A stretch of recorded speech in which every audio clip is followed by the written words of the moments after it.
Hi, we're in the Oregon today in the Rogue Valley and in the shadow of Roxy Ann Mountain, and we're going to be going to Edenvale Winery at the Edenvale Orchards in the Rogue area in Oregon. It's a cool old farm with a lot of great history, and they make really cool stuff. Now, they make wonderful wines, but I went there strictly for the cider. The cider is supposed to be some of the best in the state, and I really was excited about seeing it. So why don't you come in and see how it goes? Let's take a look. The Rogue Valley AVA is an American viticultural area located in southern Oregon.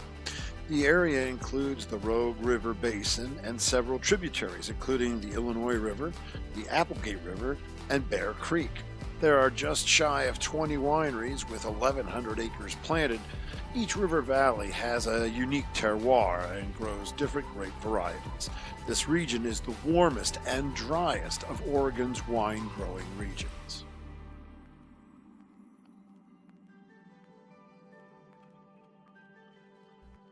Edenvale Vineyards are located in the heart of southern Oregon. This small, family-owned and operated winery produces handcraft wines and ciders. Edenvale Vineyards is located at Eden Valley Orchard. The Eden Valley Farm was born of an 1850s donation land claim. The original farm was planted in 1885. The Edenvale Winery Facility and Visitor Center is located at the birthplace of Oregon's commercial pear industry. It was begun by Joseph H. Stewart. Edenvale first released their 2001 vintage, which was their first vintage, in 2003, featuring Tempranillo, Syrah, Lace Harvest Viognier, Pinot Noir, Chardonnay, and others. They also now produce Malbec, Cab Franc, Grenache. But I came for the cider. Edenvale and Eden Valley Orchards co-owner Ann Howarth Root has been involved in the wine industry since 1996. She is a graduate of Southern Oregon University.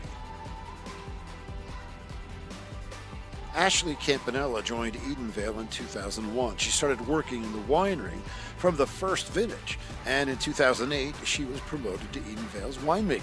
Ashley graduated from Ashland High School in 1997, and she attended Eckerd College in St. Petersburg, Florida.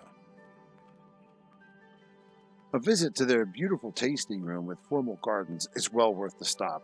They have a number of tasting patios where you could tour the picturesque gardens. They offer flights for tasting, glasses of wine, and light fairs. I chose this lovely setting. Edenvale Organic Pear Cider, or also known as Perry. In 2017, they released the first regional pear cider with the 2016 vintage of estate-grown pears, which included the Heritage Orchard planted in 1885. Yes, the original planting is still producing juicy sweet pears being used in this cider, or Perry.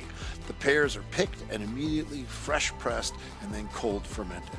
This Edenvale Perry is now produced, it's 100% organic. The historic Eden Valley orchards are planted with Seckel, Comice, Anjou, and Basque varietals. There are no added concentrates or sugars. The finish is slightly sweet, but it's got this lovely tart ending. It's got a sort of a champagne style, very reserved. But like I said, that crisp acidity at the end is really what makes it a winner. It's won numerous gold medals, and deservedly so. A tremendous Perry. Edenvale Cranberry Cider. This is a blend of 25% Brandon, Oregon family-farmed cranberries with 75% Eden Valley Orchards organic estate-grown pears. A fresh, bright cider, crisp with a tart acidity at the end, bright, sparkling bubbles with a hint of cherry and cranberry. Absolutely wonderful. Absolutely special. This bottle needs to be on your table. I loved this cider. Well, I hope you enjoyed that as much as I did. I had a lot of fun there at Edenvale. Great stuff. Loved those ciders. They are great. The Perry was tremendous, and that cranberry is off the charts. Brought home bottles of both. You're going to like it. Give it a try. All right, and we'll see you later again next time. Well, that's it for this edition of the Great American Winery Stroopwaffle. Hope you enjoyed it. Hope you'll come back soon. And in the meantime, drink local.